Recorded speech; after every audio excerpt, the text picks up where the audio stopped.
So, given that the LVS is doing stuff for computer, what's he supposed to be doing now? He has two main objectives: keep himself alive long enough to see his project through, and to figure out how to turn people into data, as well as get the core of his simulation made. But don't the worlds automatically get turned into data? I thought that's all he needed. Yeah, but it's more complicated than that. Imagine folders on a computer. He essentially has the worlds on a file, but there's no program to actually use said files. And people are even weirder, being made of multiple files that can even end up conflicting with each other. He needs a base for everything, especially if he wants to roll over them. So, when we went to Providence, was that so he could get a new body? Pretty much. He also studies the mind, body, heart, and soul, which would help out a lot for his goals. Does he know about Vital and Solar then? What?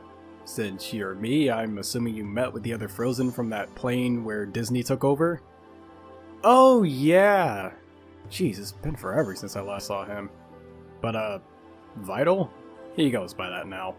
Vital investigates the same thing that Computer is, plus the stuff Disney and YouTube did separating souls from people's bodies.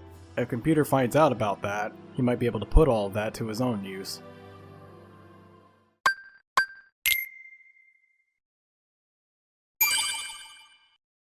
Antz. The first DreamWorks movie about a society of ants that is about to be thrown over in a coup d'etat, but Z, who accidentally catches on to this, tries to stop them after escaping the anthill with his love interest, Princess Bala. I mentioned during my DreamWorks Superstar Carts review that DreamWorks was made after a dispute among Disney members, and this movie is the initial result of that. DreamWorks' first released movie was a direct counterpart to Disney's A Bug's Life, which was only released a month after this one. What's more crazy is that Antz wasn't intended to be DreamWorks' first movie. It was actually supposed to be The Prince of Egypt, which was released a month after A Bug's Life. Yeah, the animosity was incredibly strong around this time. Regardless, despite not being a bad film that admittedly has aged a bit now, Antz didn't stand much of a chance against A Bug's Life. This is Antz box office earnings. This is A Bug's Life's. More than double. At least The Prince of Egypt helped to make up for that. Competition, of course, can connect to video games, as A Bug's Life got a PS1 game around the time of the movie, and Antz got a Game Boy Color game almost a year after the movie. At least it got racing games later, and then was still not in DreamWorks Superstar Carts? Geez, Antz really can't catch a break, huh? Well, today, I'll be looking at the Antz video game and hope that it is at least decent, because looking at Antz past, it definitely needs a break.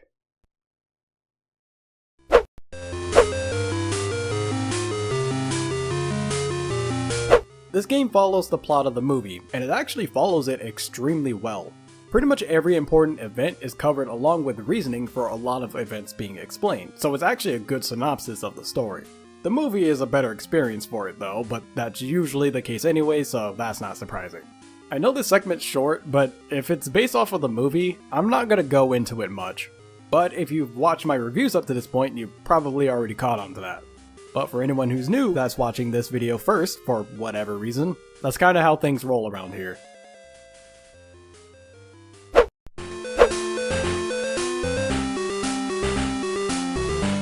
Now, this is the first Game Boy Color game that I'm reviewing, so I'll do my best to give a little bit of slack wherever possible, especially when it comes to the music. In today's day and age, we've got such grandiose arrangements and all that, but we can very easily forget where everything came from. The music has the issue a lot of older games at the time had, where doing actions will cancel out parts of the music. Such actions include jumping, throwing, bouncing on stuff, collecting items, raindrops. About 80% of what you do messes with the music in some way.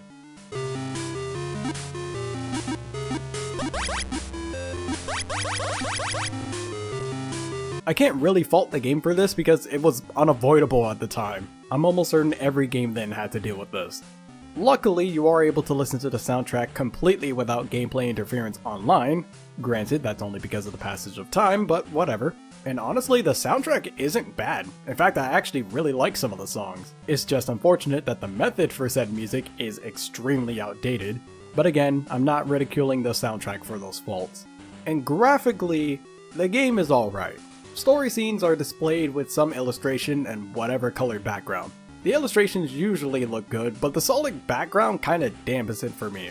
I kinda wish that those were more stylized, but that might also be a technical thing that I'm not super aware of. so maybe this is the best that they could do.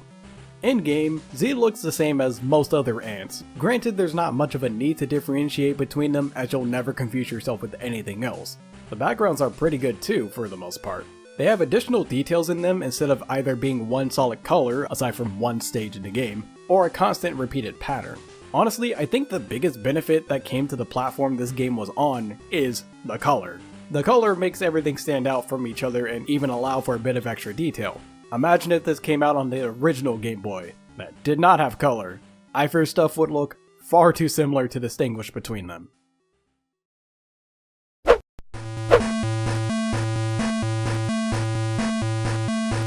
As Z, there are 20 levels that you must get through to beat the game.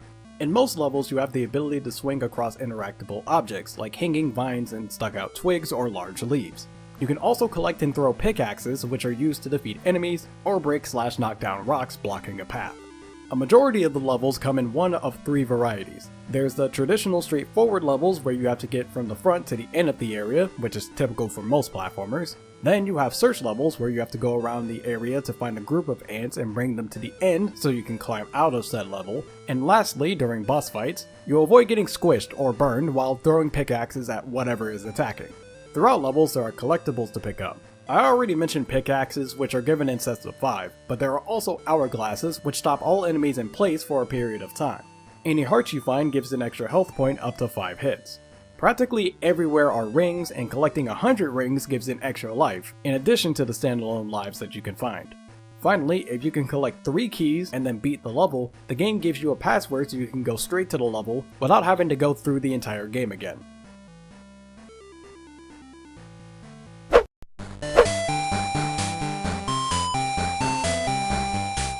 The overall movement is very good. Honestly, I'm surprised how good this game can feel, especially when it comes to being able to move so fast, which the game allows for pretty often. The placement of some enemies and interactable objects feel very intentional for trying to go fast in a level, and it's super satisfying if you can do so. You're also able to throw pickaxes at different angles, which was surprising. I will admit that at first I accidentally did this though, because there's no in-game thing that actually says that you can do that. I'm going to assume that that's because at this time, looking at the manual was a heavily enforced thing. For the most part, it's also very clear what you can and can't interact with and land on. The straightforward levels having alternate pathing helps with this too, as it's usually fastest to get through set levels at the highest points due to a lot of vines and flying enemies you can bounce on being put there. I also have to give props to the diversity of gameplay for levels. Some levels do feel similar, but certain aspects of their design keeps them distinct enough from one another. This is especially true between the straightforward and searching levels, as your objective is completely different between them, going from the traditional front to end structure to more of a Metroidvania feel where you actually have to explore the area you're in. However, this is most relevant with the single flying level in the game that I didn't mention earlier. At first, the level wasn't really all that since it was kinda slow, but by the end, you are absolutely zooming, but you still have enough control to not feel completely overwhelmed. And this is easily my favorite level in the entire game.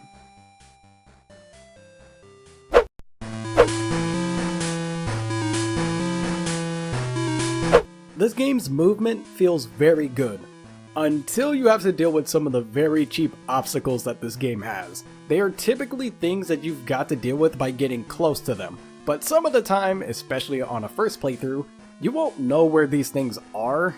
That also includes you having to figure out how to activate them. For the massive boulders, you have to go near wherever they fall, including out of thin air, which you cannot avoid. Then there's a level with termites that pop up out of these holes, but not all of these holes have termites in them. Here, I'm doing my best to try and see if there is one to trigger in this hole, since I thought it was a similar case with the boulders. I think it's safe. And nope, I'm wrong. And water. Don't get me started on water. I'm not talking about water drops, by the way. I mean this water.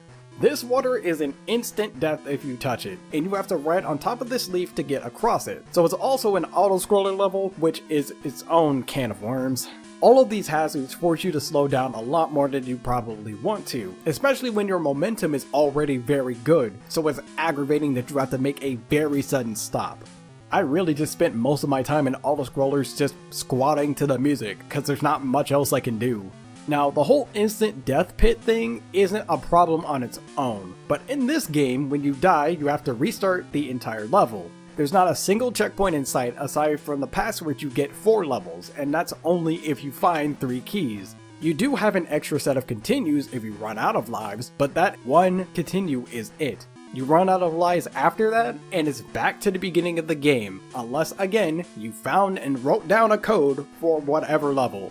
This sucks for levels where you have to find multiple ants and the water auto-scrollers, because for these you have the longest amount of time spent in a level, which then makes it the levels you'll most likely die in, and the longest to go through all over again.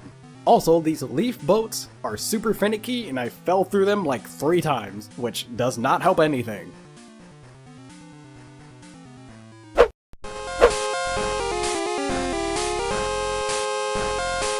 Boss fights aren't very responsive. That's because there's no sounds for hitting them, which is strange because every other enemy does have this. Without this or any visual indicator, you can't tell if you're doing something wrong or not, which can result in frustrating deaths trying to figure out what else you can do. Luckily, there isn't much else you can do, and both bosses are pretty much the same thing, so once you figure out the first one, you've got the other one down. Plus, if it did have a sound, it'd almost completely botch whatever music is playing.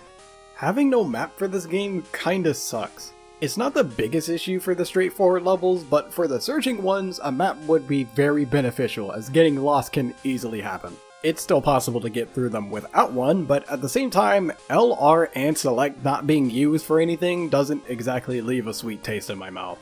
And before you ask, start just pauses the game.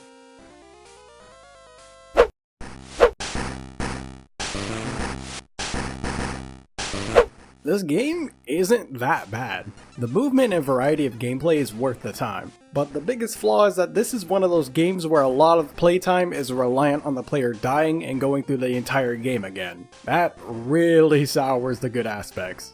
Again, it's not that bad, but I definitely would rather play a lot of other stuff though. I do wonder if this game is better than the one for A Bug's Life though. That would actually be interesting to talk about given both of these movies' history. So, at this point, I've told you everything. Is there anything you've got? Well, while I was gone, I was in this town called Morio. During that time, I got shot by an arrow. What? Surprisingly, I didn't die. I think. I met with some people who were investigating the arrow and they told me about something called stands. Anyone who survives a shot from that arrow should get a stand. And what exactly are those? They're basically a manifestation of your fighting spirit, but I couldn't get mine to actually appear. So there's the stuff that happened in that Undernight dimension, and stuff that happened in the one you brought up, but nothing from either actually occurred from either one. Great, that whole from another dimension aspect might be screwing us right now. What's going on, my fellow residents? It's me, TheFrozenCavern, and thank you guys for making it to the end of this video. I wanted to try and get another short video out so I can actually A, get some more lore stuff out, and B, also buy myself a little bit more time for an upcoming review. I already mentioned in my community tab that it was going to be for JoJo's Bizarre Adventure Eyes of Heaven, because the anime for part 6 has recently come out, and yes, I have watched all of the currently released episodes of it, so be hyped for the JoJo review that's coming soon. But yeah, honestly, not much else of a reason to really do this game. I just wanted to buy myself a little bit more time for the JoJo review because that review is going to be very long. But regardless of that, I want to know your guys' thoughts on the Antz movie. Because even with as old as it is, I still feel like it's a pretty good movie. I wouldn't necessarily say it's one of DreamWorks' best, but still good. And that movie releasing would lead to a lot of other movies releasing that we are a lot more fond of. But if you have not already, make sure you go down to the description below because that's where all of my social medias are located. My Facebook, Instagram, Twitter, and Discord are all in the description, and they are always for you guys to be notified of whenever I upload another video or have an update for the channel. And if you enjoyed this video, don't forget to like and subscribe for more, as well as share this video out with your friends and family. But until the next video, take care.